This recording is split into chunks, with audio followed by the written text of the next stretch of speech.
Good morning and welcome. Welcome to another exciting episode of Who Am I? Who am I? What is this format I do? I have an intention. I do. My intention is to raise the consciousness of us all so that we can more enjoy the benefits of this magnificent universe that we have been endowed with. It's like you can't really appreciate it unless you understand how it works. Because what I've discovered in my observations of the human experience is when we understand who we are, either explicitly or implicitly, there's a lot of people out there who, without fully consciously recognizing, are in fact dealing with the matrix perfectly or perfectly delightfully, and that's why they appear to be so happy and successful. They may or may not understand what the matrix is and how it works, but they're operating it fully. When we know who we are, when we operate the machinery correctly, the universe is blessed and beneficent and gentle and kind. And when we do not understand, it becomes very harsh and very unpleasant, extremely unpleasant. The levels of unpleasant that it will go to is breathtaking.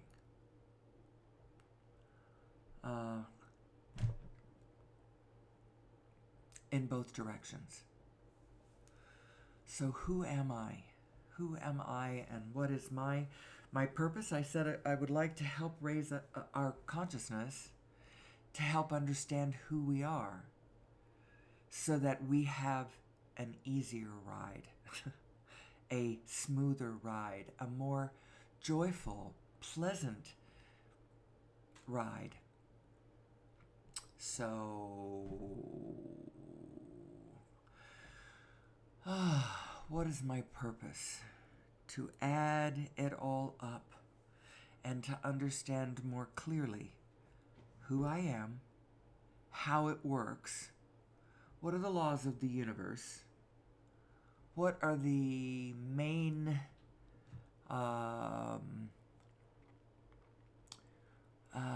points to focus on. Source energy, our energy systems, who we are as a collective species. We are a superorganism upon planet Earth. We absolutely are. And there are things that we can do in our understanding of ourselves as a superorganism that will help us do better, that will help us solve our problems, and achieve our goals. What do you suppose our goal would be? Our goal would be sustainability, reaching sustainability, and solving the main problems that we have on planet Earth. Now, technologically, we have all the technology. We understand how to do all kinds of things that are cool to do.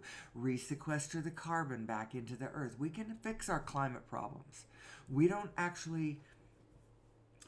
a climate problem so much as we have a misalignment problem. And in our misalignment, in our pushing and pulling and this way and that way, when we are a single organism, so we shouldn't be poking each other in the eye too harshly here. We sort of become an autoimmune disorder when we do that, when we are not functioning smoothly with one another. Then our superorganism status kind of leads us into, you could start calling us as having an autoimmune disorder. We need to understand who we are, and we need to understand collectively what our issues are, and understand how the matrix works and how we're designed, and then turn around and address point that at our problems, and our problems are going to go away.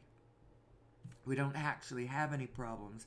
Right now we have an enormous potential, oh, what's the word? I don't want to use testing ground or proving ground, or it's, but you know, when you have a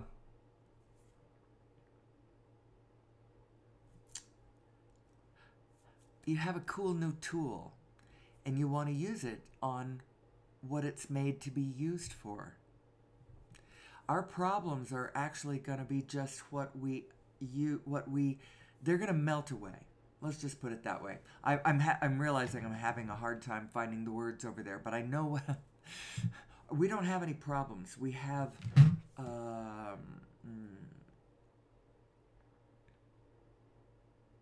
situations that we can use our new tools on and demonstrate to ourselves how cool we are and how this universe works. And in doing so, our problems are just going to go away. We have to kind of take our eyes off of our problems for a minute, and put our eyes on where we're going, and the problems that we see around us are just going to seem like nothing. But right now, they don't seem like nothing. Right now, our problems are things like we are not in a sustainable position. We're in caterpillar mode still. We have not found our chrysalis, and we have not emerged as the new butterfly, which I am sure we are going to. We're still in that caterpillar mode, eating the bush down to the nubbin, destroying the biosphere around us as we find our way. But we are extensions of source energy, and just watch this. If we're not so good at holding it back by glomping onto the negative as we fixate on the state of the physical manifestation in this moment, i.e. physical reality, as we fixate on what we think we have, that's fixed. By the way, nothing's fixed. Absolutely nothing's fixed. By law, it is not fixed. You could say, I want it fixed. I like it in this position. Can it please stay there? No. Nothing is fixed. It's all moving. It's a moving target. And what you want is you want it to land in a particular spirit. It almost doesn't matter what the details, what the specifics, what the material specifics of the situation are. It almost doesn't matter. What does matter is what spirit it's in. And isn't that funny, the words we use? This matters, that doesn't matter. We're talking about matter. We're not just one thing isn't talking about matter, and the other one is an expression that uses the word matter that doesn't have anything to do with the word matter. No, we're talking about matter. How it matters, what materializes. What matters? Spirits matter. Spirits matter. You hold a spirit, and then the matter will unfold to match the spirit. That's what happened with the Nazis. That's why it's such an interesting phenomenon. Not because I'm all creeped out and I love to be all dark and moody and I'm just drawn to Nazis and I'm just going to get all dark and weird about Nazis. No, it's because it's us. And the whole phenomenon's really interesting. But what happened is they held a particular dark spirit in their minds and in their hearts, a very divided spirit, a very angry, martial, conflicted spirit, conflicting spirit. Some of their guiding philosophy told them that in order for Germany to be great, to be strong, and to be successful, she had to stay in conflict with the rest of with her neighbors around. She had to be in conflict, and she had to constantly being tested, sparring, and then defeating her enemies, and then taking them over and putting them to work in the camps. And I don't know, it was a flawed spirit. The whole spirit was off. It was conflicted, it was dark, it was mean. And the land shifted to match that horrible, horrible spirit. It was such a horrible spirit, and look at how it horribly turned out. And there's that one guy, and I keep needing to go figure out how to figure out what his name is. But he was a guy who lived in Nazi Germany at the time, lived through the whole thing as it bloomed, as it developed, as it withered, as it died, as the whole thing. He lived through the whole experience, and then he wrote about it later. And he talked about the spirit of it. How at one point in the middle of the Reich, they hadn't dissolved in war. I mean, maybe they were making war on, I'm not sure when this happened, when he wrote what he wrote. But he wrote about it, and he talked about there was a moment when you look around and everything looked the same. All the forms were still there. Even the classic German, the forms, the homes, the streets, the trees, the songs, the Lederhosen, all of it was still there. But something had changed about it, and it was a spirit. And he could feel that, and how profound and significant it was. And it is profound and significant.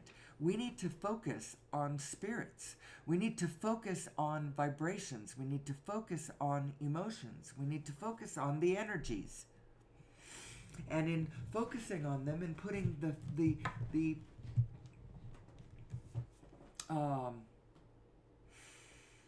the vibrations, the spirits, the emotions at the center of the aperture of your focus, instead of putting the matter in the center of the aperture of your focus, then you will, because it doesn't matter. Again, you say the words, it's so funny. It doesn't matter what the details are. Think about it. If the spirit is loving and kind, the spirit is cooperative and harmonious, does it really matter what the details are? No, it doesn't matter. I don't care what. Do I care what the details are if the spirit is abundant and kind and loving and joyful? Do I care what the details are? Do I care if I'm in New Zealand, or if I'm in Scotland, or if I'm in Kauai, or if I'm in Santa Fe? Does it matter where I am? As long as the spirit around me is joyful and loving and kind and cooperative and hopeful and abundant and all of that, does it matter? Do the details matter? No, the details don't matter. And so focus on what matters. Focus on all the spirits. Focus on them all the time. The way I focus on them is I have been doing this thing where I have been training my consciousness to be able to hold a lot more thoughts about spirits, about vibrations, about emotions, about all this stuff. It's part of it is my little show, Who Am I? Is me doing an exercise in using my voice to draw all of the points of consciousness that I have felt in my mind. I have felt the spirit of connection to them. I'm like, oh my gosh, that really does harmonize with this other big idea and this other thing. And so as I came to, in my mind, I could understand, I could see what Nassim was talking about, for instance. As he's describing the shape of the universe, I'm like, oh, I kind of see what you're saying. And when I hear Eckhart Tolle describe his stuff, I'm like, oh, you know what? I can see what you're saying. And when I hear Esther Hicks as she goes into Abraham and talks about the laws of the universe, and the law of attraction, I'm like, oh, I can see what you're saying. I can see what you're saying. And then I come across this movie where they're talking about over unity devices and the story of humanity and the woe and the plight, the problems that we're having. We are not in sustainability. We are literally not in sustainability, and we're such a powerful creature. We can go in and literally stomp on and crush any ecosystem if we have in our mind something that's there that we need to extract, like lithium or coal or gold or uranium or whatever. As miners, we are, or whatever. Maybe we want pasture land so that we can grow hamburgers, or whatever. We can do it. We can crush the world. We've already proven that we can do that, and we're actually on our way to doing it. And the more and more and more people that we have on the planet, the more that's going to start, being a problem. The thing is it's not really a problem if we can get into alignment. Because when we understand who we are and are in alignment as ourselves, we're just going to be in alignment with the rest of the field too, with the rest of the biofield, with the rest of all of creation, physical and non-physical, assisting us in our attempt to be physical, to be successful physically. We need to find our way to sustainability. You could ask the question, why haven't we? Doesn't everybody, all the other creatures don't have to think about it. Why do we have to think about it? Well, we have to think about it because we have a thinking mind. And somebody gave us this thinking mind, I believe. And they also gave it, we jumped the line. Somebody bumped us ahead and gave us this physical mind, which gave us our overview mind, which gave us our complex human emotions, and our control of our emotions, our ability to see bigger context. That's what why do I think somebody gave this to us? Because it is our neocortex.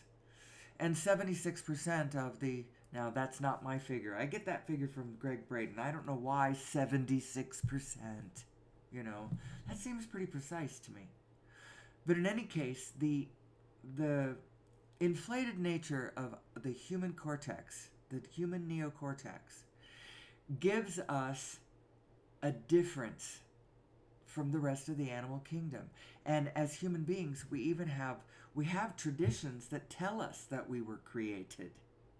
And then along comes science and says, you know what? That creation thing, that's nonsense. That's superstitious nonsense. You can only believe science. We weren't created. That's hocus pocusy mumbo jumbo God stuff. Well, the thing is God is real, but you gotta be careful what you. So I don't like to use the G word usually, because for most people the G word is already highly charged, and people use it to control each other. Even they get into spooky sacred tones of voices, and then from that tone, you start talking about things, and you daren't question the G word, whatever. And then they use it to control other people in the congregation and stuff. But in actual fact, we're going to talk about source energy. Source energy is a big, big, big, big part of all this. Part of understanding who we are, we have to understand that we're source energy. And then you got to understand how source energy works. And then you go, okay, I understand who I am now and how important I am. We are all so important. We can't subtract any of us out. We can't subtract. That's what that's actually one of the things that the Nazis were really, really, really, really wrong about. Extremely, incredibly, breathtakingly wrong. And in their wrongness, they took all of humanity in the opposite direction of where any of us really want to go. Now, as they did so, there were a few moments where it almost seemed like some of it was working. And what that was an expression of the slight area where they were right. And the only reason I say that is because, and I can say that without fear of anybody gasping at me, oh my God, you've said that something that the Nazis did was correct. You must be a Nazi yourself, and break out the crosses and the garlic and, get rid of the demon that is me. No. The only reason I say that is, and I can say it without fear of contradiction, because everyone is right somewhere.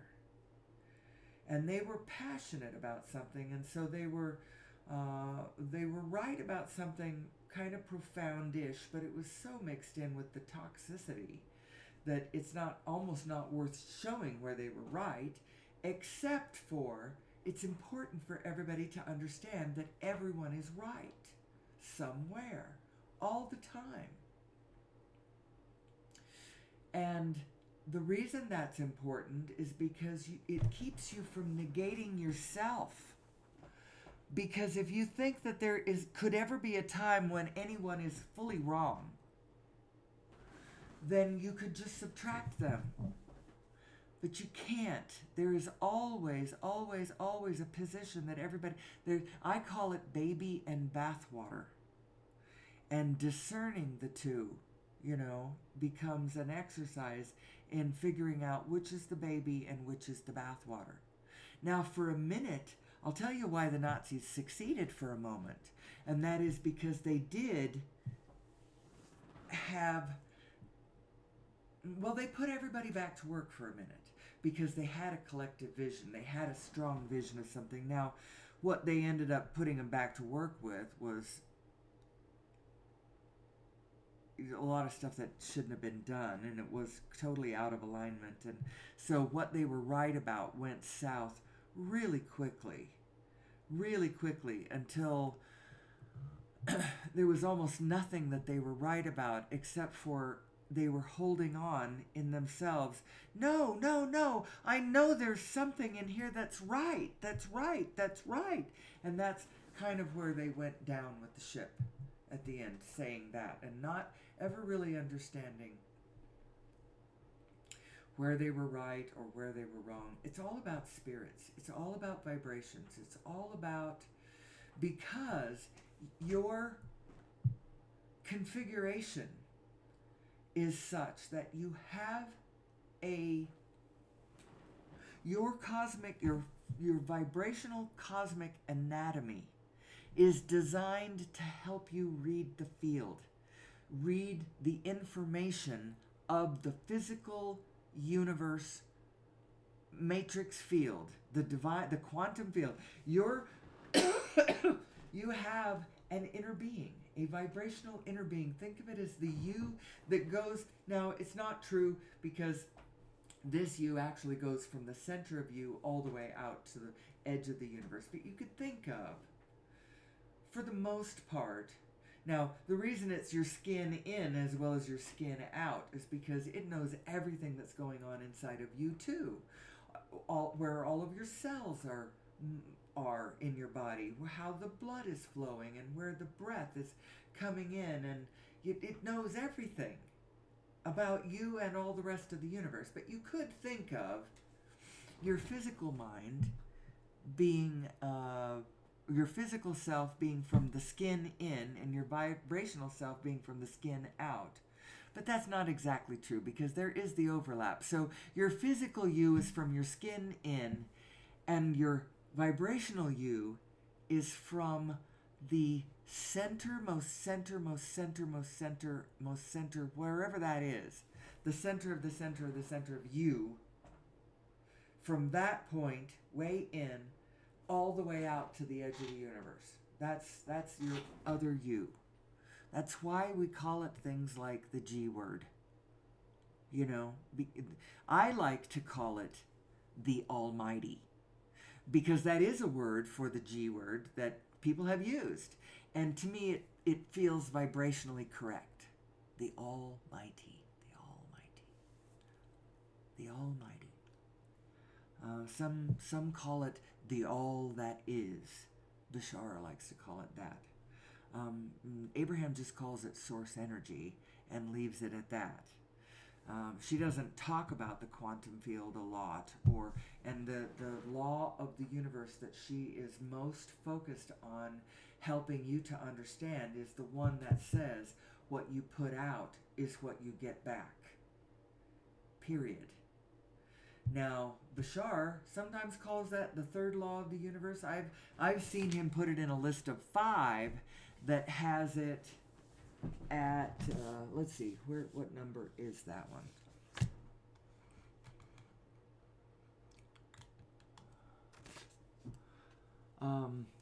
In The Secret, they called it the first law of the universe. It's actually the first actionable law. I was listening to something yesterday. Bashar is calling it the third law.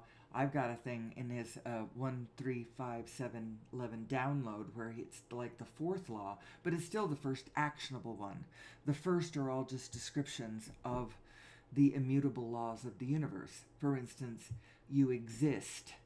There's nothing you can do to change that.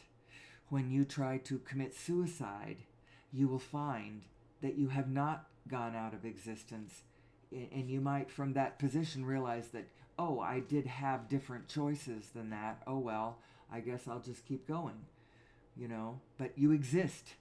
You have a permanent front row seat to the parade. For all of eternity, your mind's eye will be open to the universe. You are here. You exist. There is nothing you can do to change that. Number 2, everything is here and now. There is nothing you can do to change that. Number 3, the one is all, and the all are one. There is nothing you can do to change that. The universe is holographic. We are all matrixed together. I am connected to you. You are connected to me. There is nothing we can do to change that. And number 4, what you put out is what you get back. It's a frequency thing. It's the frequency that you are projecting out to the universe is the frequency that the universe is going to pick up on and come back at you with. It will reflect it back to you. There is nothing you can do to change that. And number 5, everything changes except for the laws. There is nothing you can do to change that. That was what I was talking about earlier. You know, the flux, the manifestation is rolling, everybody. And so what do you fix on? What do you attach to? And you do have a point of attachment to this world. You do have a point of attachment to this universe, actually. I don't want to say to this world, because the attachment that you have is to the universe itself, to the Almighty, to the formless that you are, not to the form that is rolling by. You can't attach to the form. When you do, the Buddhists have noticed that attachment is an issue. You know, it creates the suffering, the waves of suffering that you witness, that humanity puts itself through. So what are you supposed to attach to? It's like, I think of it as like you have like a plug. It's like a plug, and I think that the plug is sitting on the other end of the words, "Who am I?" Which is why I do this show. I think it's a really, really important question and can be explored from 1,000 different directions endlessly for hours for days on end to the rest of my life. I will do this because it's just so interesting. And the me that I am without this now seems more flat, you know? I have this place where I can come in and think about and describe who we are and how it works and where are we going, and esoteric things like this plug. This plug, you got this plug, and where do you put it? So if your who am I is I am, if the words that follow I am are things like I am a doctor, I'm an athlete, I am a mother, a wife, a lawyer, a priest, whatever it is that you're saying. I am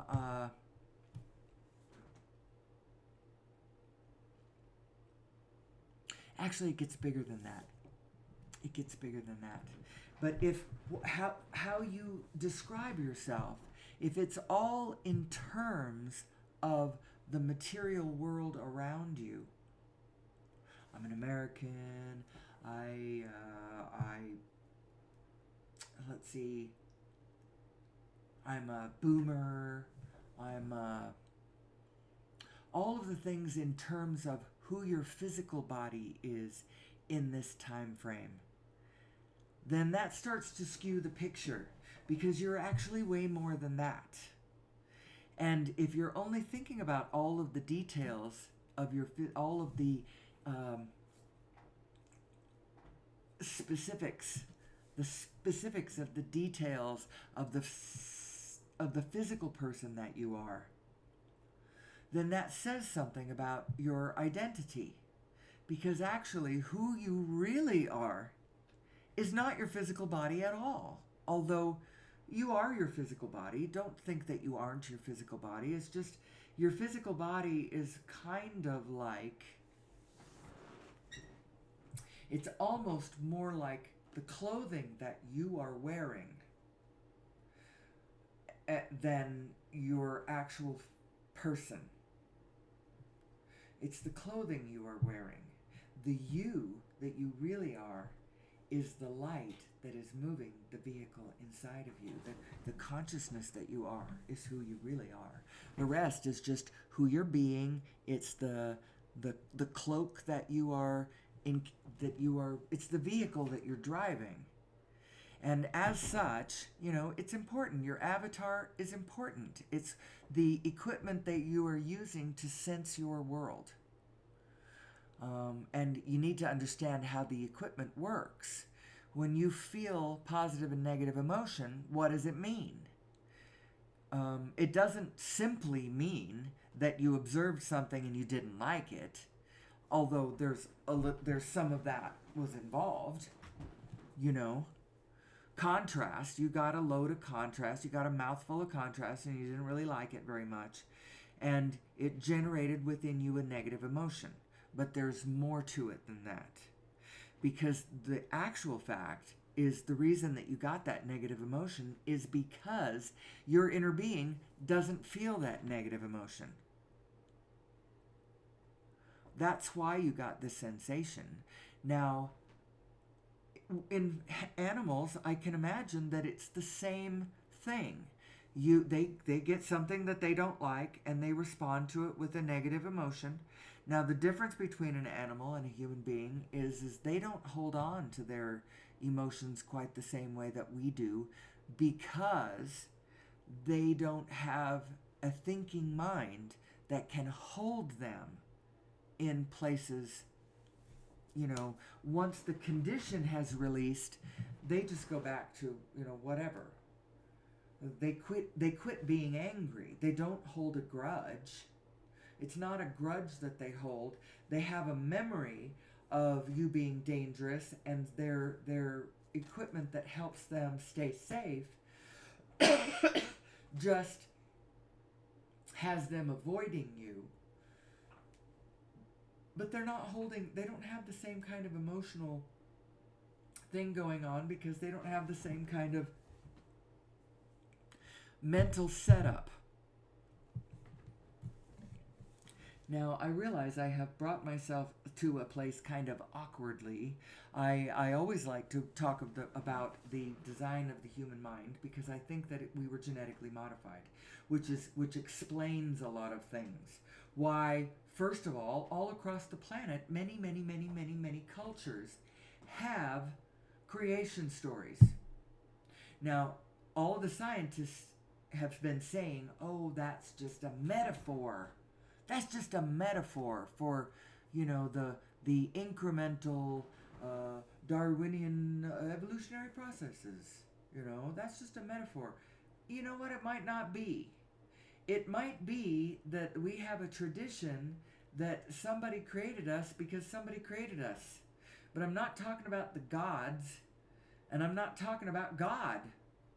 I'm talking about extraterrestrials coming to us from another planet 200,000 years ago and giving us a little CRISPR action on our genes. Genetically modifying us and inflating our neocortex, which gives us a thinking mind, but when it gets out of alignment with its vibrational self, human beings can be quite destructive. And so we need to understand our design. We need to understand, okay, our negative emotions, I hear you, something has happened and you don't like it, that's fine. But now let's get you out of that negative emotion because the negative emotion is not you. The negative emotion is you under the influence of this vibration that you hit when you observe and lock on to something that you didn't like. But it's not you, and if you stay focused in that direction as you move, you're moving in the opposite direction. You've got yourself turned backwards. I had a little bit of an experience of that yesterday. Not me, but somebody that I love very much got herself turned backwards. And for a minute, the whole world seemed like really out of whack. And she was ready to throw in the towel in so many different directions. And she didn't know what she wanted, and she didn't know, I don't know, it was terrible. She just got herself turned backwards. And she forgot who she was. And she forgot who the people around her were. And what she cared about, and she got focused on the wrong thing, and we spent the day just working on it and getting her back to herself, got her turned back in the right direction, and then pushed her gently out the door with a loving pat on the behind and I love you, honey, go back in and try it again.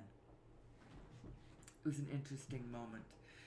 The day started with things that I could have gone negative on. Oh my God.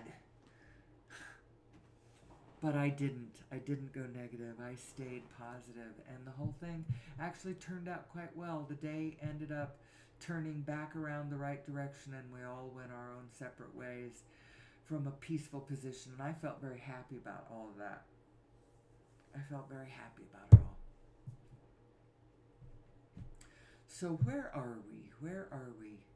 Do I want to keep talking about being genetically modified and why I think we're genetically modified? First of all, we have this creation tradition, and it may not be a metaphor. We don't have to think of it as the gods. The gods. Well, what would we have called them? These extraterrestrial beings with genetic capabilities, just like we can genetically modify things. There's all kinds of things that we can do now. And as we get better at doing these things and understanding these things, this is actually what brings up my little piece of information that makes me think we were genetically modified. So first of all, here's the neocortex. You see it as the overview mind over the mammalian brain and the lizard brain, of which you still have those two. And they are still fully operating. They're functioning just fine, thank you very much.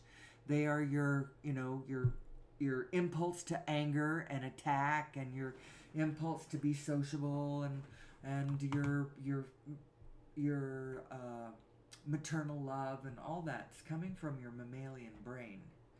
Your neocortex gives you the overview mind that allows you a space where you can put it all together in a bigger frame and not necessarily knee jerk off of the responses you're getting from the mammalian brain.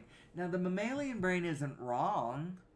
It's giving you things that you're observing things you don't like. You don't have to like things you don't like. They feel discordant to you or disharmonious or out of alignment, of course. You don't like murder and rape and pillage and mayhem. You don't have to like that. I'm not saying that you should, but I'm saying that you have a place. You have a part of you that isn't in those negative emotions. You have a part of you that is always positive. And from that position, you can take an overview position. And so your neocortex is this overview mind. It is still part of your physical mind. It's your part of the brain and the skull, physical mind. But it has the ability to go to do an overview. And this is where your complex human emotions come from. All of your states of positivity and joy start coming from. So here's your emotional guidance system. Think of it as a scale of like electromagnetic energy, or the rainbow, or the light spectrum. Think of it as that kind of a spectrum. It is a spectrum of energy.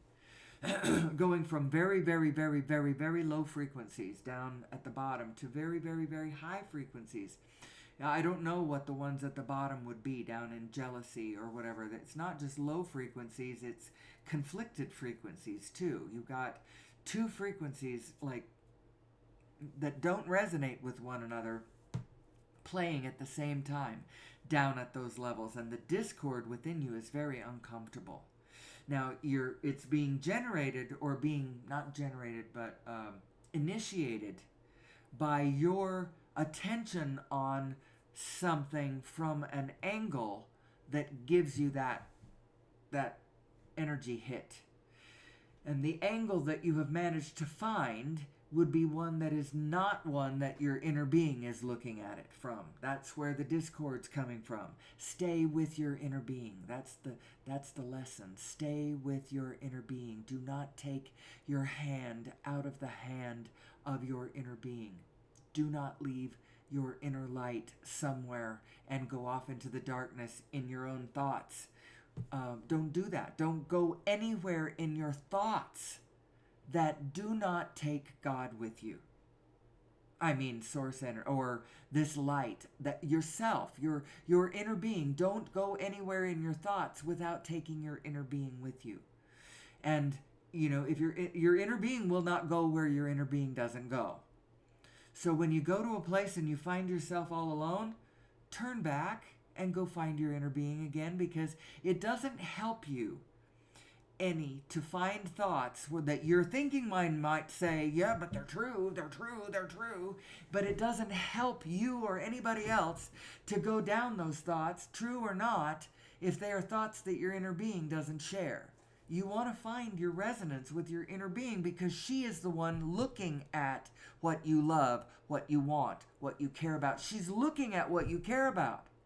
So if you go somewhere and look somewhere where she's not looking, it may be true, but it's not anything you want. Do you understand?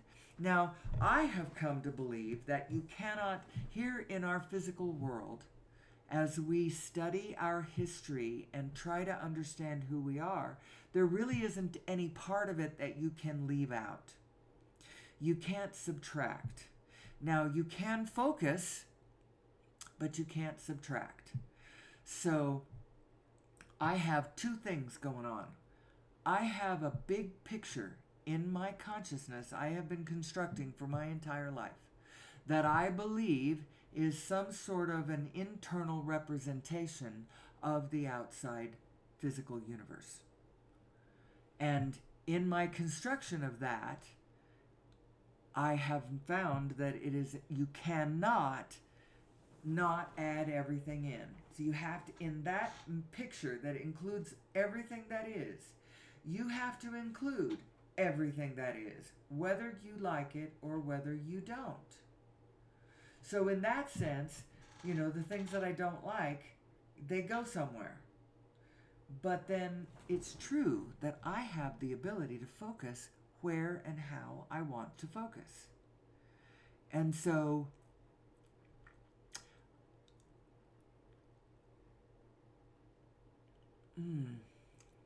I'm brushing on a concept that is kind of my own little thing. I call it addition consciousness as opposed to subtraction consciousness.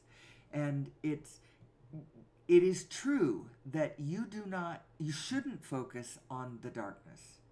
Not if it's making you feel bad, like making you any of these negative emotions. Now, I still find Hitler and that whole scenario, all the players, all the personalities, how that politics ran, the interesting war aspect, because we as Americans were involved in the war from a couple of different directions, fought the Japanese, fought the Germans. The whole thing was started by Hitler and his... But, it started earlier than that. It started with World War I, but it started earlier than that. It started with, us not knowing who we are and us being on a journey to discover who we are and to discover how the energies work and how to come together harmoniously and how to find our sustainability by understanding who we are and how this whole thing works. So, let's see. Our complex human emotions actually start... they start... Oh...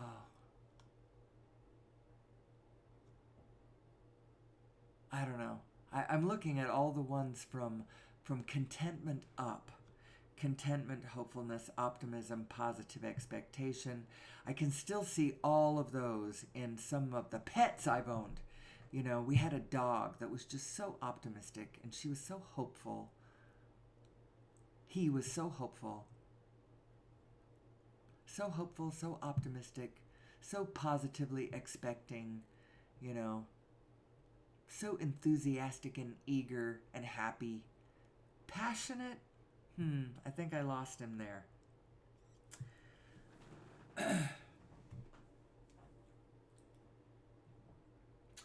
I don't know. I do believe that, so I say that I think we were genetically modified, and I'm going to quickly just show you this, and you can go look this up for yourself. Go look at it, pnas.org, origin of human chromosome number 2, an ancient telomere to telomere fusion. I find this really, really interesting. This is the state of human chromosome number 2. Now, these geneticists who wrote this article in the Proceedings of the National Academy of Sciences, it's the open source scientific journal where the scientists from the different scientific disciplines publish their work. And their peers can then look at it and review it and decide, whether or not they're full of crap. You can make your own... you can make your career by publishing to this journal. You can also make your career by refuting other people's work that publish to this journal, if you can. If you can. No one has refuted this because this is the configuration of human chromosome number 2. Now, how it got that way is not being said. Nobody's saying, and we decided that this is genetic modification. That's not what they're saying. It could be that these chromosomes just fell on each other and glued together somehow. Just as lightning struck nearby somehow. I don't know. I'm just making it up. I don't know how it could have been done other than intentionally. And the fact that it created the neocortex, it didn't just create some random something, you know. It created the neocortex and the physical overview mind and the complex human emotions and our ability to speak to the matrix. Our emotions sing to the matrix.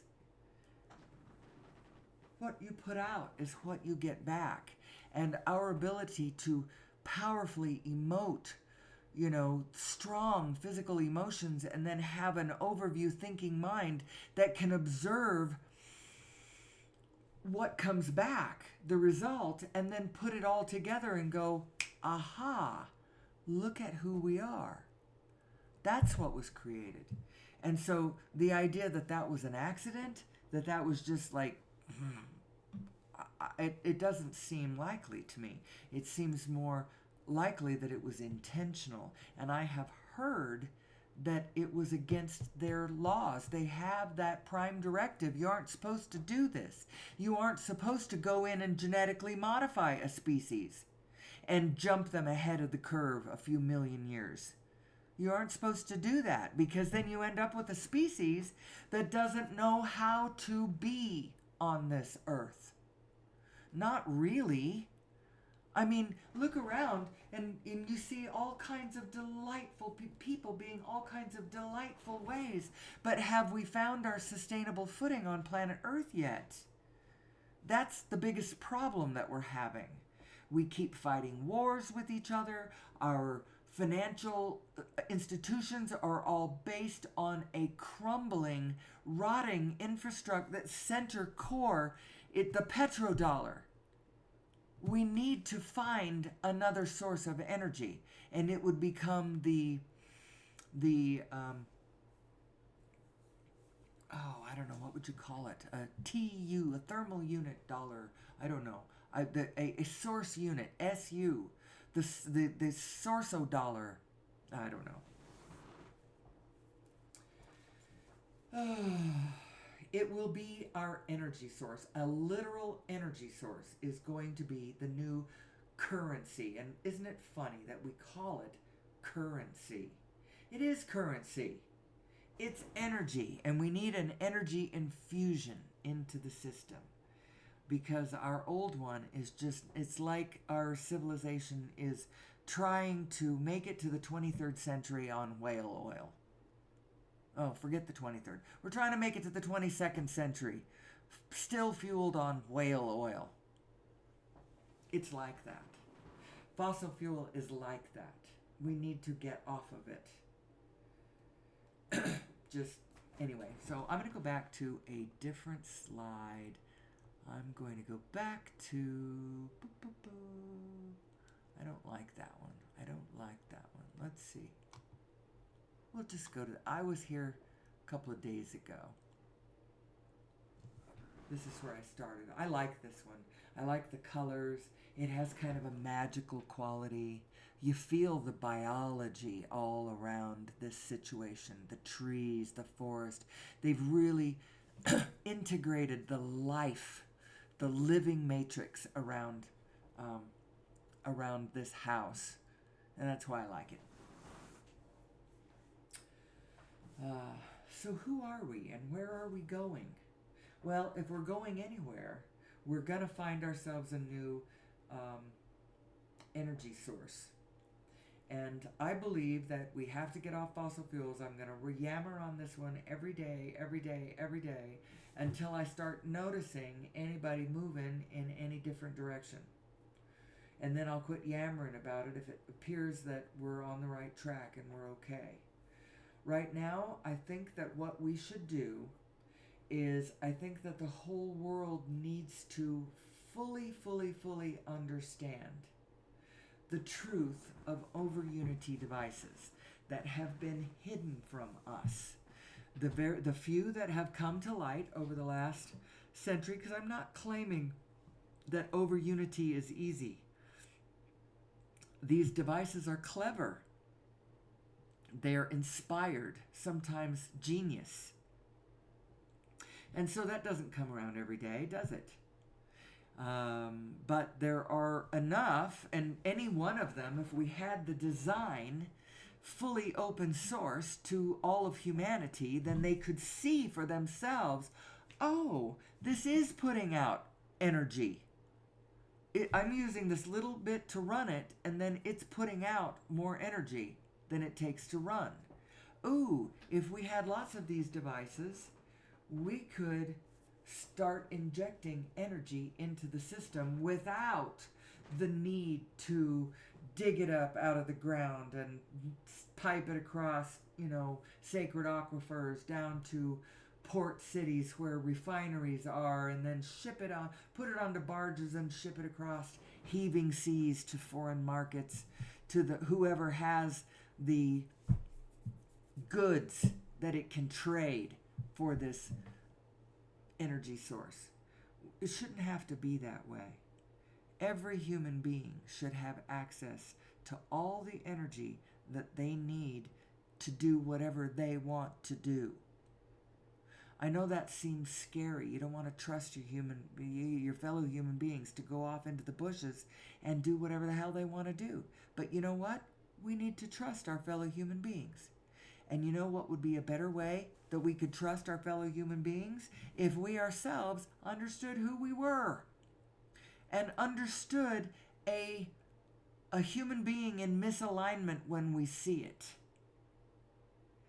Now, an angry person hammering on angry things, on the one hand, is not delusional. He's looking out at things that he doesn't like, and he's pointing them out, and the things that he's pointing out aren't wrong. Not going to argue with you. I don't like that. I don't like the fact that, this, that, or the other thing. You're not wrong. However, the very vision of someone who is predominantly in a negative state should trigger us to understand, oh, that person, I can see some truths that he's saying, but he's facing backwards. You can't trust his impulses from that position. He's not moving forward. He's not moving in the direction of where we want to go. He's not in the allness. He's not in harmony. He's in conflict with himself. He's got negative energy crossing his positive energy, and he's creating a shadow self. That shadow self is going to kick the world's ass if we elect him president. Oops, did I leak out who I was talking about? We should understand what alignment looks like and what alignment doesn't look like. And obviously, never elect someone who is predominantly negative, even if they are pointing out truths in the world or patterns that you can identify with or agree with. Oh, he's pointing out a pattern, and from, I'm kind of angry too, and from where I'm standing, I can see that same pattern that he's looking at. He must be right, I'll vote for him.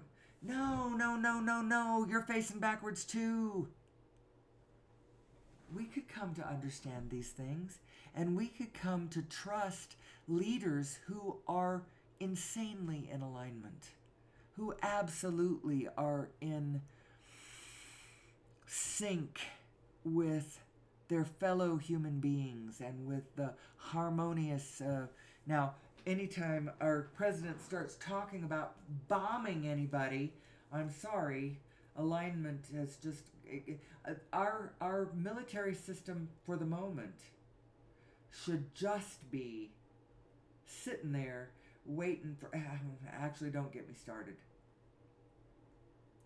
I don't know exactly what to do with all the negative things that we got going on I just know that as each individual human being turns to their positive self and lines up and links up and puts their hand firmly in the hand of their vibrational inner being, it will come to them from their position on the grid what is the appropriate action for them in any given moment.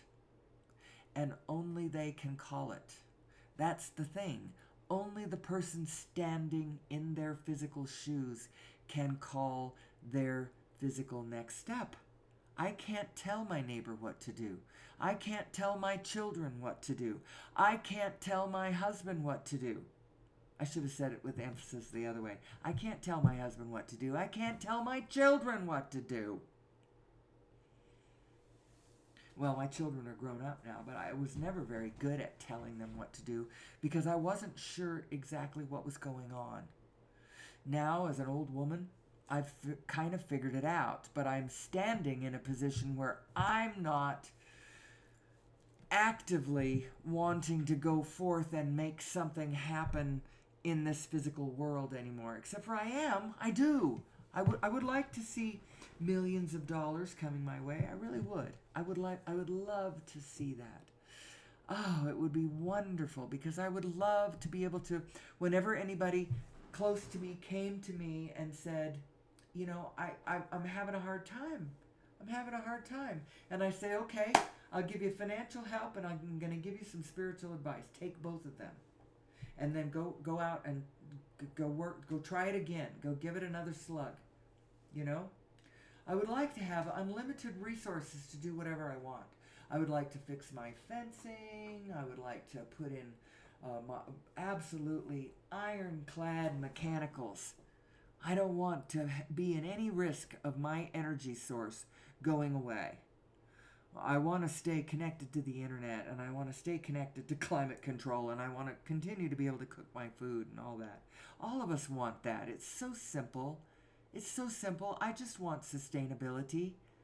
I want to live in a world where I can't accidentally turn on the Animal Planet or something and be subjected to some horrible story about how human activity is destroying ecosystems or orphaning elephants or drowning polar bears. I don't want to live in that paradigm. The paradigm I want to live in is the one where we make it, where we find our way to sustainability, where we understand how to plug into source energy. Now, I was talking about over unity devices, what I think we ought to do. So there's this movie, The Lost Century and How to Reclaim It. If you're my fan, you've undoubtedly watched it. If you're new to the show, go watch it.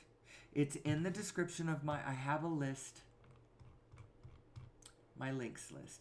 It actually is located in the place where the description of my video is. Wouldn't it be lovely if I had these embedded slickly all through my video so that people could just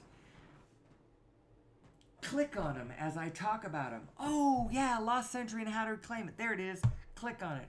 I'll either figure it out or somebody will come and help me. I'm calling out for an angel at some point, but I don't know exactly how they would fit into my life because I am a hermit and but I could find time for somebody who wanted to help me because they loved what I was doing or saying, and they're like, oh, I have the technical expertise. We could do this together and make this show a really good show instead of just, this crazy lady coming into her office space every day for 2 hours and talking to herself. We can do better than that. Anyway, Lost Century and How to Reclaim It. That one, that's the movie talking about over unity devices. It talks about more than over unity devices. It talks about extraterrestrials, and it talks about source energy. Talks about all kinds of things. Interesting. Lost Century and How to Reclaim It. Then The Origin of Mass and Nature of Gravity paper.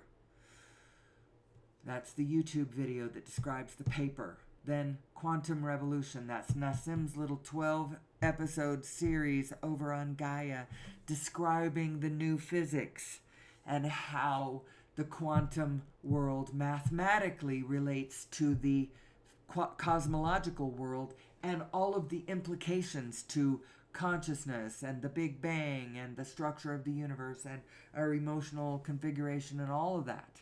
Actually, he doesn't talk about emotions, but I do. Abraham does, your emotions are really important because your emotions are a relative read between your source mind, who is always loving, connected, hopeful, eager, interested. It's all of those feelings, all of those vibrations. That's who your source mind is. And your negative emotions are coming from your smaller self, taking smaller, meaner, more disconnected thoughts. And the discord between the vibration of the thoughts your source mind thinks and the thoughts that you might be thinking in any given moment, small, disempowering thoughts.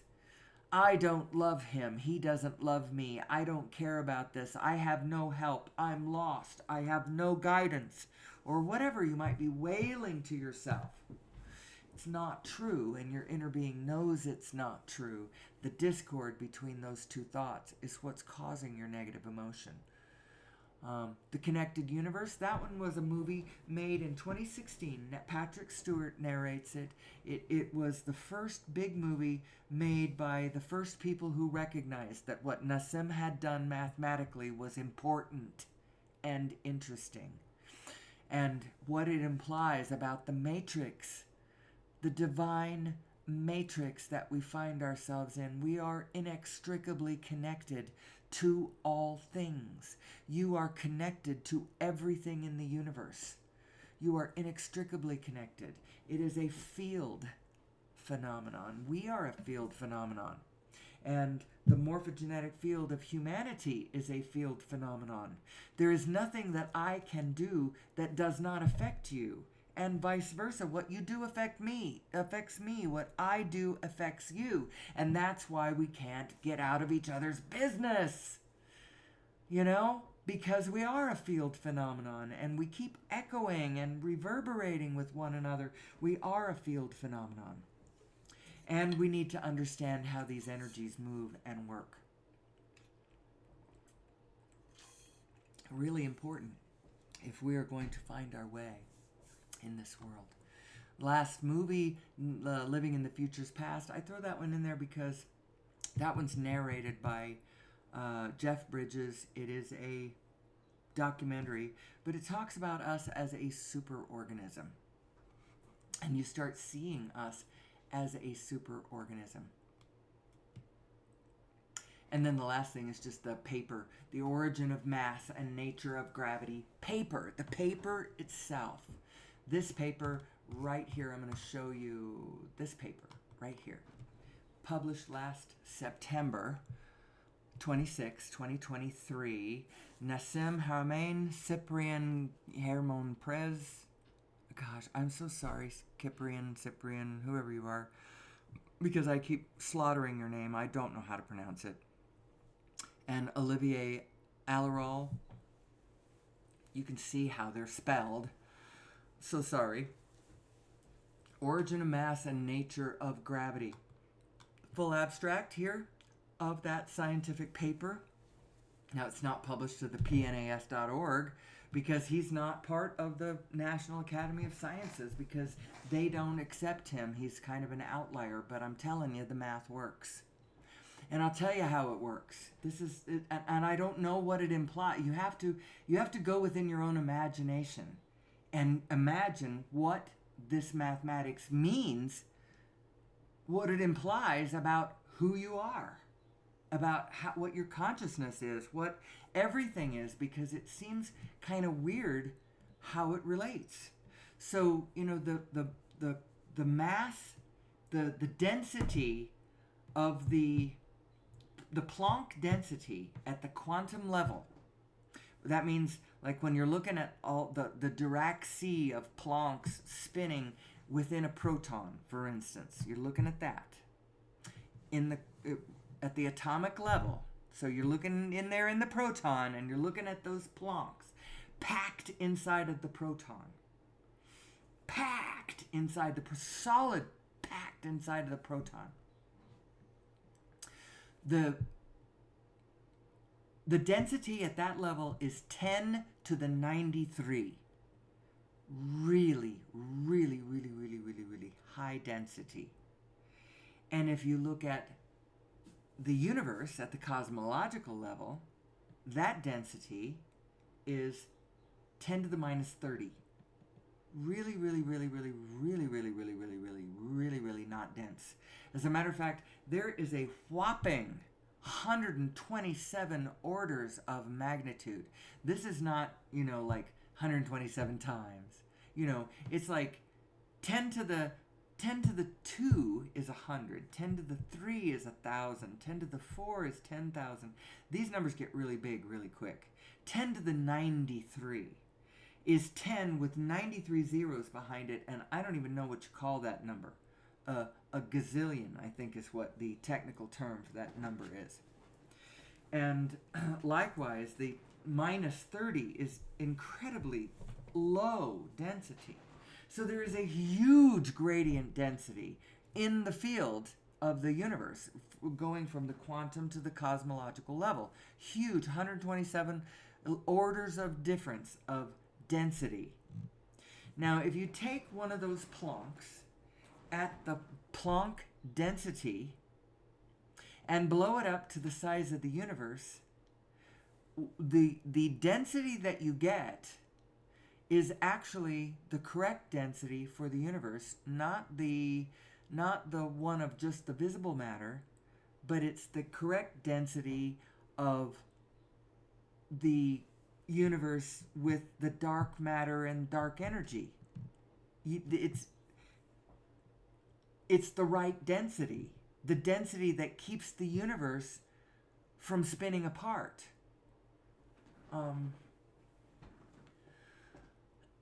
It implies that our universe is actually a Planck coming from another universe of a different density. It popped into this one and went kaboom. We call that a Big Bang. But a Big Bang is not an isolated event. It happens to all the universes as they bang, foaming Big Bangs all over the place. Anyway, that's probably not the right direction to come at that. But, hold on. So let's take a step back. Who am I is the question. Who am I? And we ask this question most humbly and fervently, with an open mind and an open heart and a true desire to discover the answer, so that we can be the harmonious being upon planet Earth that we are meant to be, so that we can re-garden Eden, so that we can re-bloom planet Earth, re-bloom the deserts. Did you know that we have all of the technology that we need to do everything that we need to do to fix planet Earth? We can resequester carbon. We could recycle Garbage Island. We can desalinate all the ocean water we could possibly want. We know how to do everything we need to do. What we don't have is the wisdom, understanding, and power source to do it all. But we're working towards it. We're getting there. We're getting there. We're getting there. We're getting there. Each and every one of us has an inner being who knows who we are and where we're going. I think we do need to get past the notion that I think we need to embrace the notion that we are genetically modified, because I think it would make us a little more humble about our nature. Understanding that we have to be more conscious about how we relate to the world. We can't just do it unconsciously, because our default setting seems to be, if our psyche gets damaged in any way, we have a tendency to lock on to the physical and focus on the conditions that we've got that we don't like. We have a tendency to go negative and not understand that negative being is not us, but a function of the equipment that we're driving.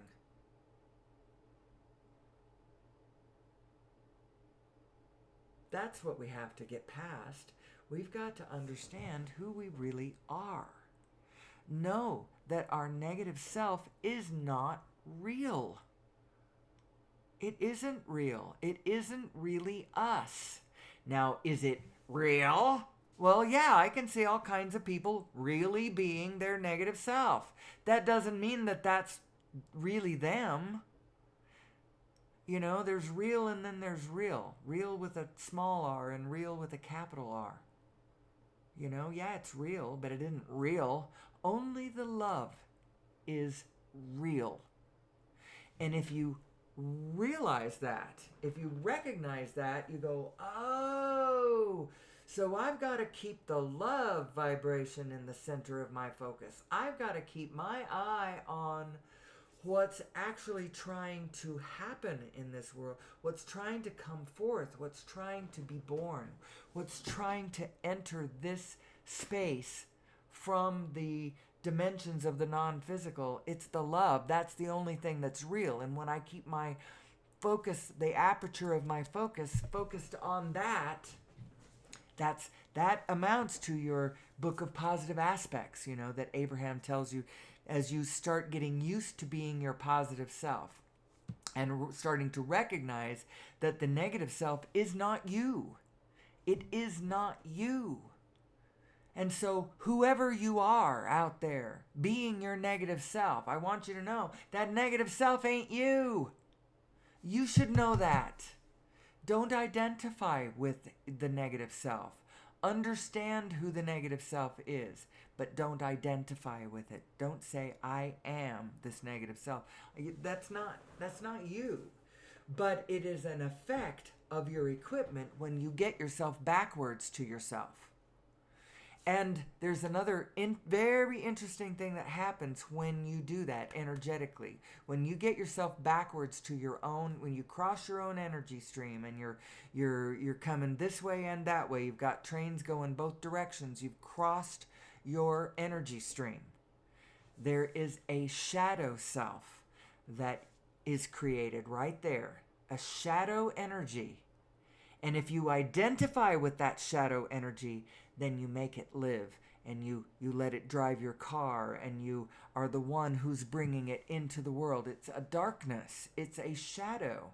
It's not really you. The you that you really are is that love, that light, that impetus of desire for more, for better, for joy, for love, it's a vibrational you. A vibrational you that is not, it's a formless you. Also, formless or amorphous would be perhaps another way of putting it, because she is connected to everything, to the whole world vibrationally, and she's reverberating with the vibrations of all things. But she's you, and she's who you really are. And when you lay your physical body down, which is the one who is the one who's generating that negative self, the devil really is in the human being. It's not in the world. The universe is actually a neutral palette upon which to draw. And that which is light and love and wholeness and consciousness can take this neutral palette and declare, who am I? Who am I? I am love.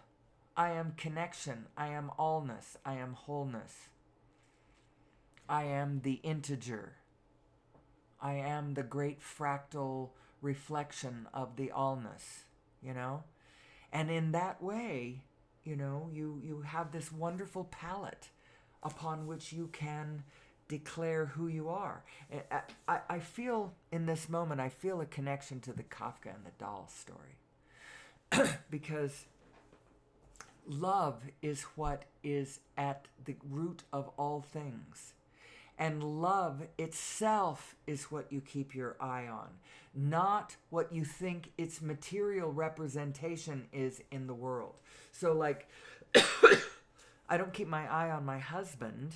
I keep my eye on the love that I feel through my husband. And when he is being less than love, I don't see it. I'm focusing on the love.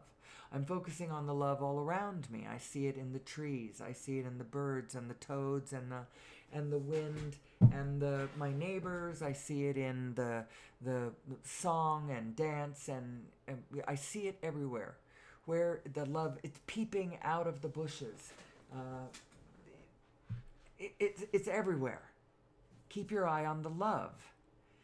Get out of the habit of focusing on material things. The material things, you're going to still look at them, but you're not focusing on them. The focus that you have is on the love. And what do I mean by focus? This is actually the perfect place to show this picture that I usually show for a different reason. We're talking about the aperture of your focus, the focus of your consciousness. And so here I have this picture of these two apertures. One I see as the representation of the aperture of your source mind, which can look at a lot more things than you can. You are in your specific physical self, dialed in your specificity on your section of the physical grid around you. And that's why your focus is in a bit tighter. But you keep the aperture of your focus, keep that centered on the love itself. Now, you're going to want to focus that aperture on physical things around you.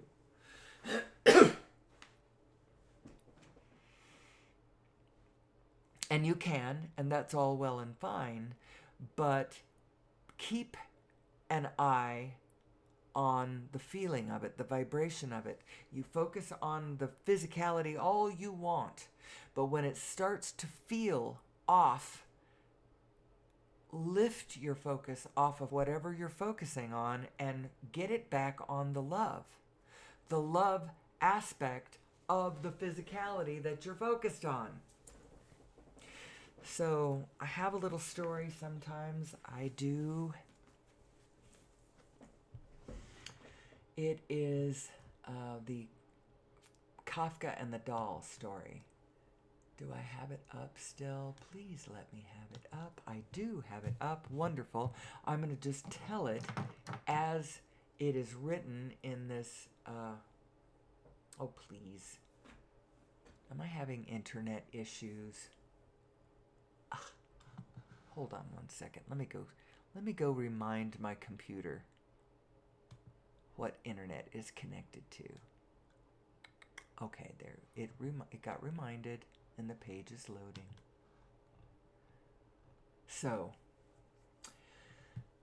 at age 40, Franz Kafka, who never married and had no children, walked through the park in Berlin when he met a girl who was crying because she had lost her favorite doll. She and Kafka looked for the doll, searched for the doll unsuccessfully. Kafka told her to meet him there the next day, and they would come back to look for her. The next day, when they had not yet found the doll, Kafka gave the girl a letter, air quotes, written by the doll, saying, "Please don't cry. I took a trip to see the world. I will write to you about my adventures." Thus began a story which continued until the end of Kafka's life.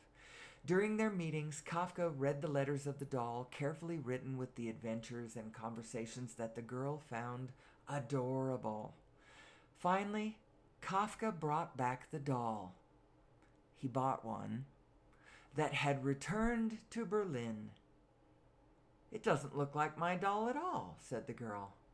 Kafka handed her another letter, in which the doll wrote, "My travels have changed me." The little girl hugged the new doll and brought her happy home. Many years later, the now adult girl found a letter inside the doll. In the tiny letter, signed by Kafka, it was written, "Everything you love will probably be lost. But in the end, love will return in another way." And the lesson here, people, is figure out how to do this. Keep the aperture of your focus on the emotions, or at least keep an eye on your emotions. Don't be so willing to give up your positive state of emotion and go into a negative one. Don't be so willing to do that. Yes, you may have to, depending on what you're focusing on, you may have to acknowledge the step one hit. Oh yeah, okay, I focused in that way, and I see something that I do not like. But you do not have to continue to focus there, because the way you are focusing, what you are focusing on, and the manner in which you are focusing upon it is everything. It's literally everything. It is the very mechanism by which your starship of light is traversing the universe. It is the very way that it is doing it, because you are consciousness. And so what you are looking at and the manner in which you are looking at it is determining how your ship is moving through space and time. And because it's just mental anyway, it's all mental. And this physical world, I mean, it's real, but it's and it's physical, but it isn't really. It's mental. What was I going to do? Okay, this is a good time to bring up this slide. My 4 general states of being. And now this just tells you the 4 general states of being. I'm going to tell you what they mean. The specific is your accelerator. If you want to move faster in this physical plane, go specific. Get very specific about the specific details, about, the exact construction materials and the colors and the shapes and the where you're going to buy it and how it's going to work. The specifics of anything are your accelerator. The general is pulling back into sort of, it's kind of like your brakes, but you can't really stop, but you can stop accelerating. And so if you're if you get into a negative place where you are no longer happy with what's going on, pull back to the general. Don't get more specific from that position. It's like, oh, I'm so worried about how to pay my bills. The more worried I get, the more specific my physical mind wants to get about exactly how I'm going to pay my bills that I can't pay. Don't do that. Don't do that. When you find yourself in anything less than contentment, which means discouragement or doubt or any of those states of emotion, I'm going to put those up really quick, and then I'm going to come back to the 4 general states of being, because I like this visual for me for a moment to keep me on topic. Here's your emotional guidance scale. If you find yourself anything north of boredom, if you're anything lower than contentment, do not go specific from there. Although you could, if you were bored, you could get something, you could stir something up. But you got to be careful, because that's sort of like the idle hands are the devil's workshop place. If you're in boredom and you're stirring up something just to get something going, that's fine, as long as you are not ready to go much further than that in the negativity. But negativity clarifies. If you haven't had any negativity, you may not be clear about what you want and what you don't want. You may not be clear about what's going on in the field around you. So you kind of have to go step in it for a bit before you realize what the situation is. Now, that's one of the benefits, that's one of the purposes of history, because it's like this myriad of stories along with a myriad of individual stories, all along the way supporting a large narrative of humanity's motion through time, you know, through the nations, through the wars, and all of that. The wars are particularly interesting because you go from sort of like traditional war that went on forever that had to do with, you know, creating cultures, and this is what we do over time. We have warriors and we have whatever. And then we get to a place where war becomes mechanized, and all of a sudden we can't afford to keep doing that. It was fine when we kept, going up against one another with spears, and then to some extent even muskets. But that's even started making it kind of bad. Throw in cannon, then throw in tanks. And oh my gosh, we can't keep doing this. We can't keep doing this as a mechanism by which society shifts, breaks down and rebuilds and breaks down and rebuilds and breaks down and rebuilds. We've got to figure out who we are and what we're doing. We can't keep doing this. But if we hadn't have done it for a while, we wouldn't be so clear about what we don't want. We don't want war. We really don't. We want harmonious, peaceful, cooperative, loving co-creation and co-interaction amongst human beings. That's what we want. We love to do that. There is a booming, thriving international travel scene going on right now. As all of humanity is mixing and playing, and right now they are literally, the whole world is playing together in Paris right now. They're playing at every sport imaginable, and all of them are like these formalized modes of play and excuses for human beings in our humanity, in our love for one another, in our joyful co-creation with one another. This is the highest expression. It's absolutely breathtaking and delightful who we are and what we're doing right now in Paris.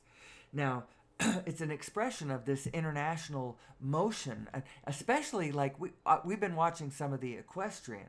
And if you think about it, the whole business of shipping horses around the world to do international events, I think it's delightful. I think it's...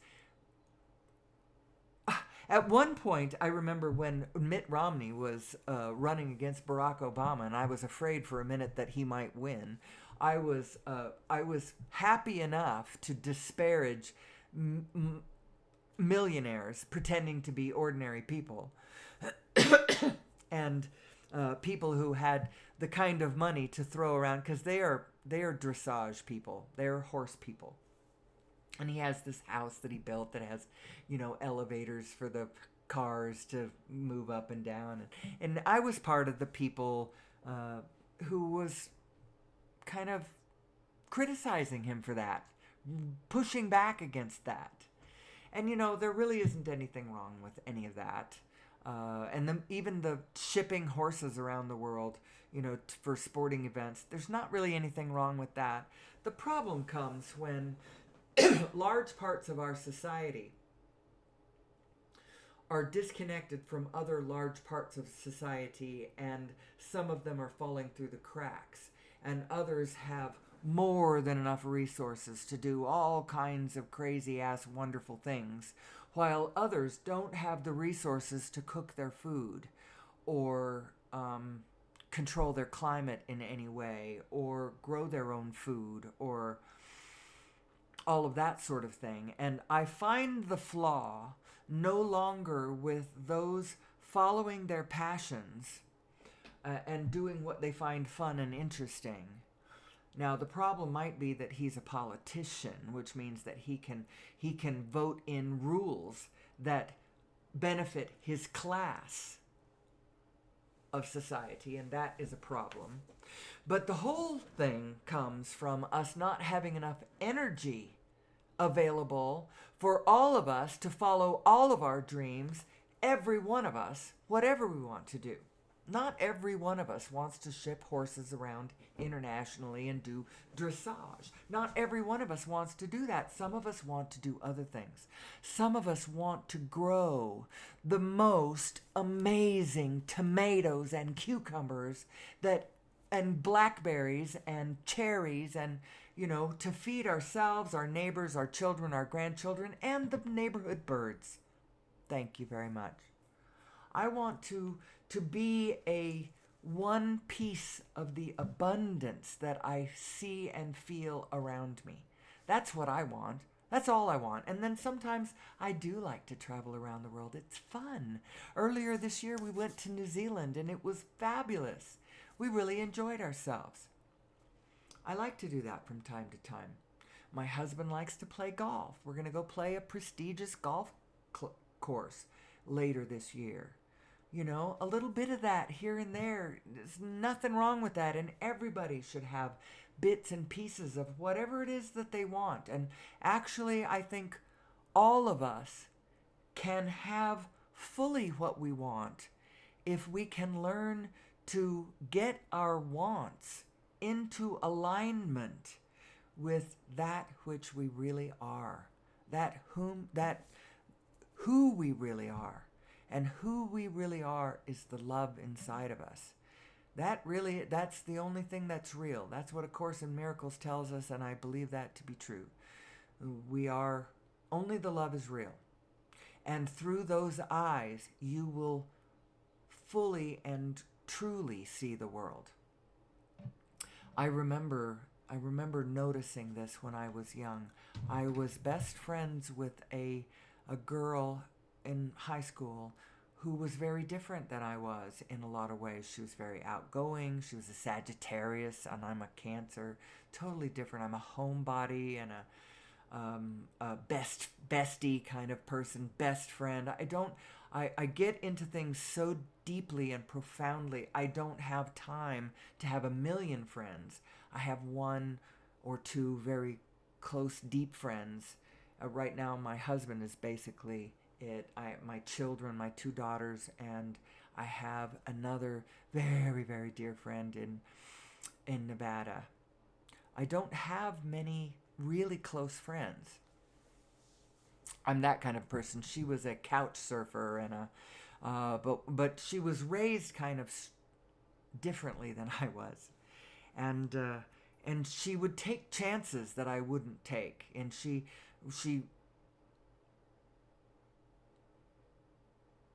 didn't seem to understand some things that I thought that I did understand. And the way I thought about it was because I loved her so much. Her life opened up to me in my heart in a way that I thought was very profound and very meaningful, as I recognized that because I loved her, she helped me experience aspects of this world that I never would have experienced without it. It's like she took chances and went into dark and dangerous places sometimes. And I would never do that because my instincts told me no. But through my love of her, I felt what it felt like to have those experiences. And it showed me in a really profound way how our love is the eye of our soul. And that's why God is love and God sees everything. When you open that eye in every direction, now you see that every person, every being is shining light on their part of the grid. And when you add them all up, the whole grid lights up and you can see the whole universe for this magnificent kaleidoscope, this fractal, reflective creation of such magnificent wonder. And it's so capable of producing whatever you want. Whatever you want. It is an enormous, it's almost like you could think of it as a wish granting machine. But you have to be very clear about your wish, and you have to stay focused on your desire, and don't go into negative focusing on those things that you do not desire. And so every day, this show for me is an exercise in me focusing on what I desire. And what is it that I desire?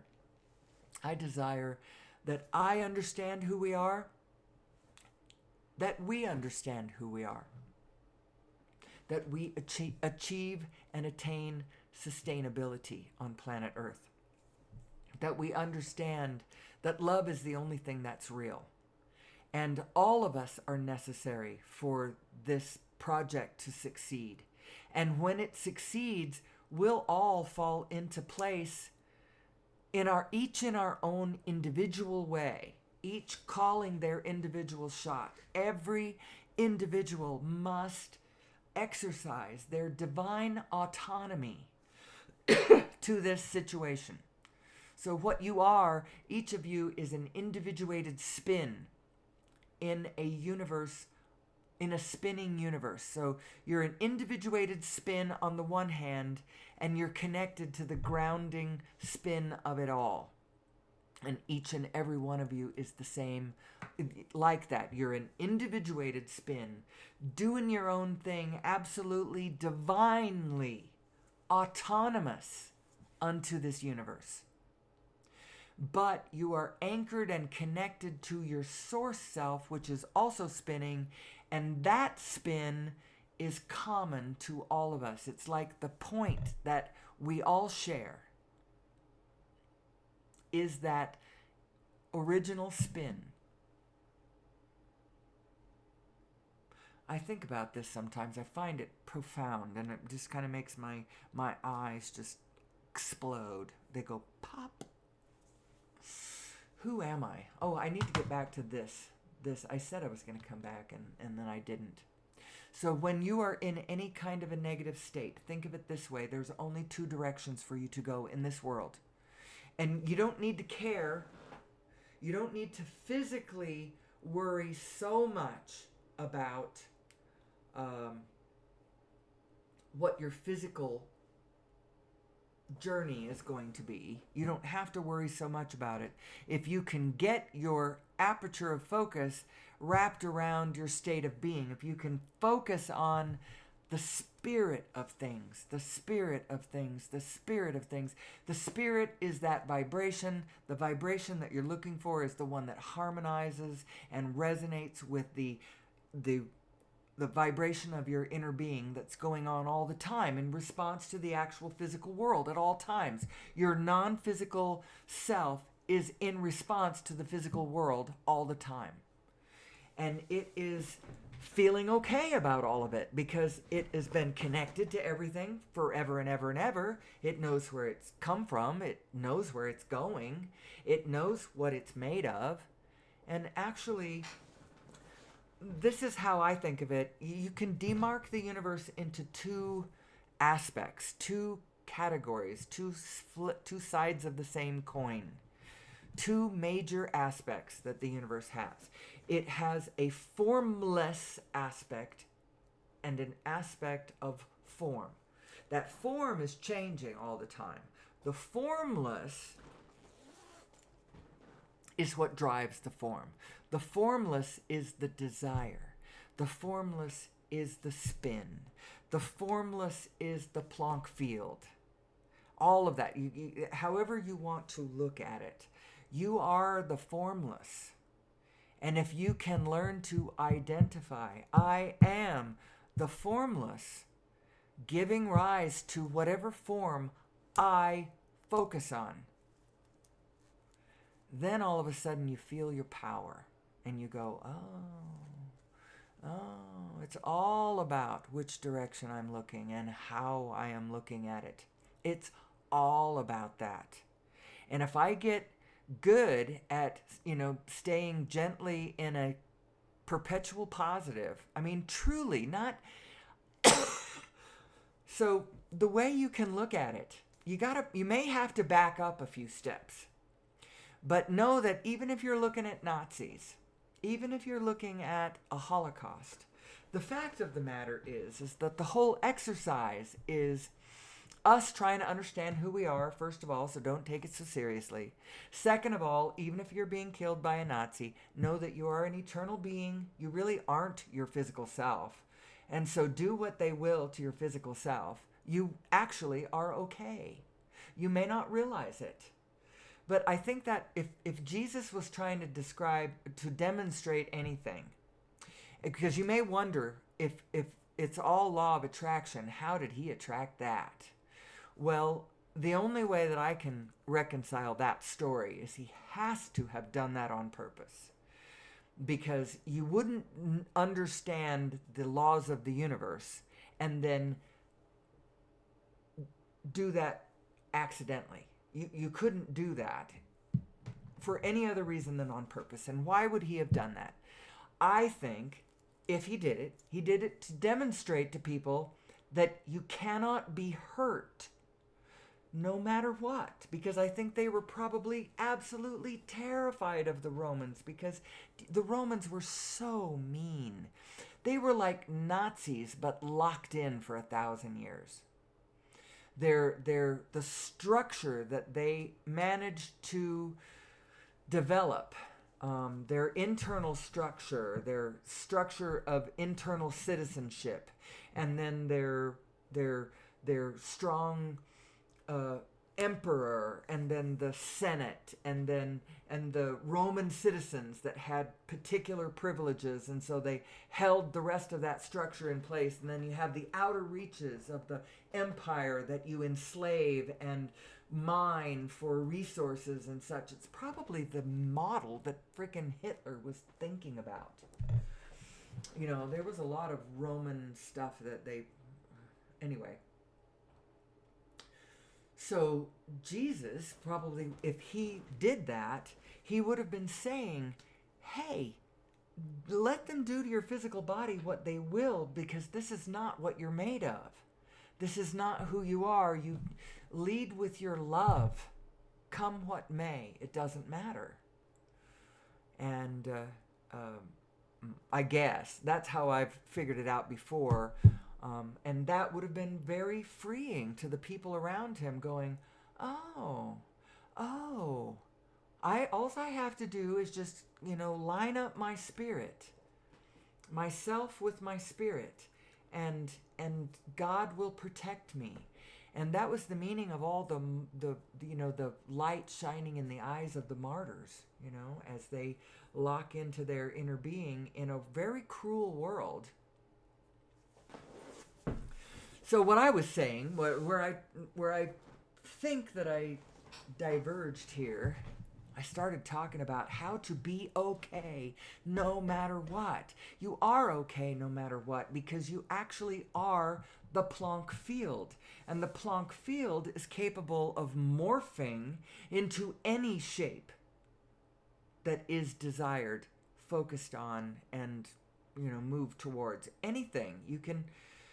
Anything that you can believe in, that you can focus on, that you can lock onto, you can become. You can be, do, or have anything that you want. You just have to get really clear about what you want. And I'll tell you what you want. You want those spirits. You want the feelings. You want love and beauty and relationship and joy and fun and abundance. Did you hear anything specific in there? So lock onto those spirits and then let the universe morph into the forms that agree with that spirit. And if you did that, does it matter? Would it matter where the tree was located in your backyard, as long as you had the shade and the fruit and the birds and the life? Does it matter? It doesn't matter. Focus on what matters. and let the universe matter it. Matter it into being around you. Quit trying to get in there with your own physical brain and matter it yourself, because your physical mind doesn't know as much as you think that it does. Although your physical mind can be extremely genius if you line it up with your source mind. If you line up your physical mind with what your source knows to be true about the world, then you are a genius. You're a genius. I'm back to this slide in front of me, the 4 general states of being slide, showing you the vector of direction I got going there, and I meant to have arrows, but I couldn't figure out how to put an arrow in there, which is really stupid. It's so kindergarten technology stuff that I'm not very good at. But I'm just going to continue to focus on what I like, what I love, what I want to be, and at some point, somebody else who is perfect to do the job that I open up that needs to be done, they will appear magically in front of me someday, and then the show will change, and I'll start talking about the story about how this amazing cooperative component fell into my lap and was the exact perfect fit for the situation. Someday that's going to happen. And if you were a fan of the show from the early days, you're going to go, you know what? I heard her predict that was going to happen. And now I see it has happened, and her slides have gotten so much better. And these things that she used to describe, now she's got wonderful graphics that just take you right to it. How this is your brakes and your accelerator, you know? And when you find yourself in so if you're the kind of person who is deeply into the physical world at all times, and you find it very difficult to back up and see the bigger picture, I'm so sorry. I have known a few of you like that. As a matter of fact, I have a relative, a very, very, very close, one of my favorite people in the world is like this. And it makes it a little harder to do, but the principles are all going to end up being the same. She may have to follow a guidance a little more from Abraham's kind of guidance, which is not... her problem is her physical mind is so active. She wants to be involved in what's going on physically. Her physical mind wants to work do all the levers and the pistons and the... But then when she falls into a negative state, it's hard to pull her out of it because she's so entrenched in the stuff around her. It's hard to extricate how to get her to focus on the vibration. What the hell do you mean focus on the vibration? I'm looking at stuff. Yeah, well, there's a vibration underlying the stuff.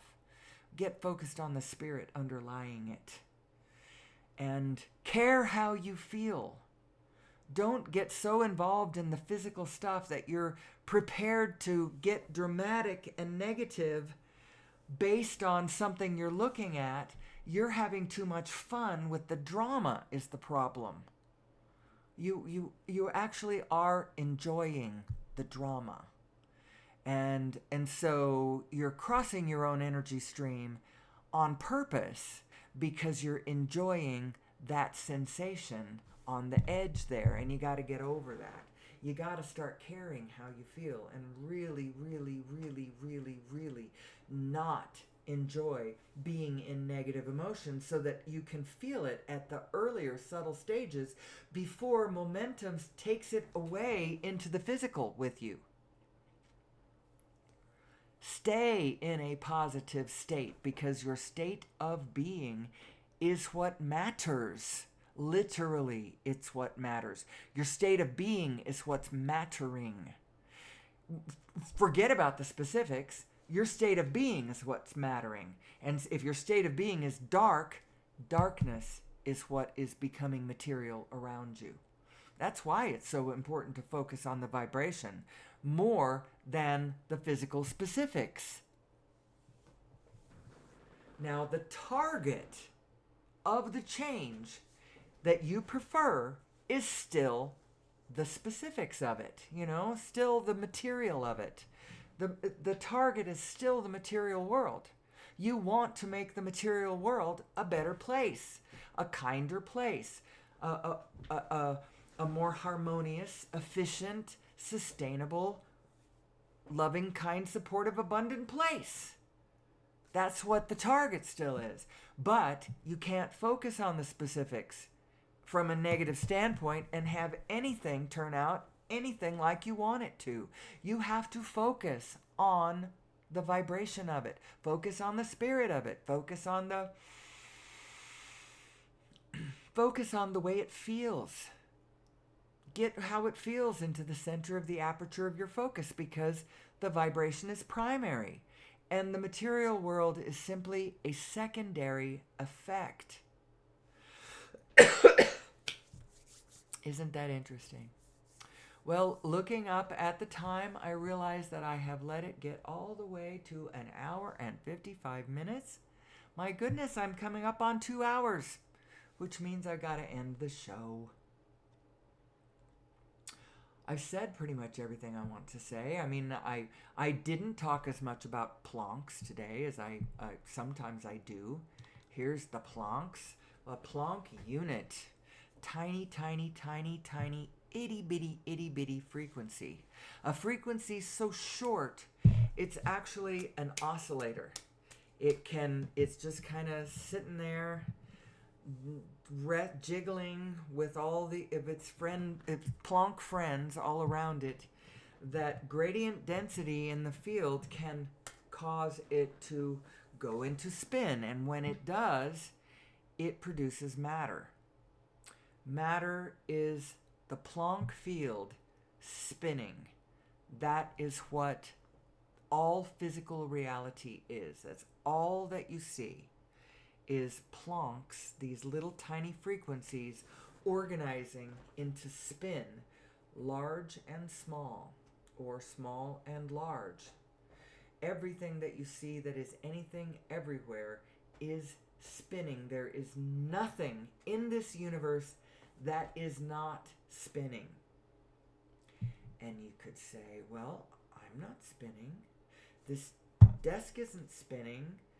This microphone isn't spinning, but it most certainly is spinning. It's all spinning. It's because it's all on a planet, and all of us are spinning. The whole planet is spinning. And that means you're spinning and I'm spinning, and the rocks of the planet are spinning, and the biology of the planet is spinning. Everything is spinning. As a matter of fact, you look all over the universe, and if you start thinking about it, you cannot find anything in this universe that is not spinning. Unless you get down to 0 point energy. 0 point energy unorganized,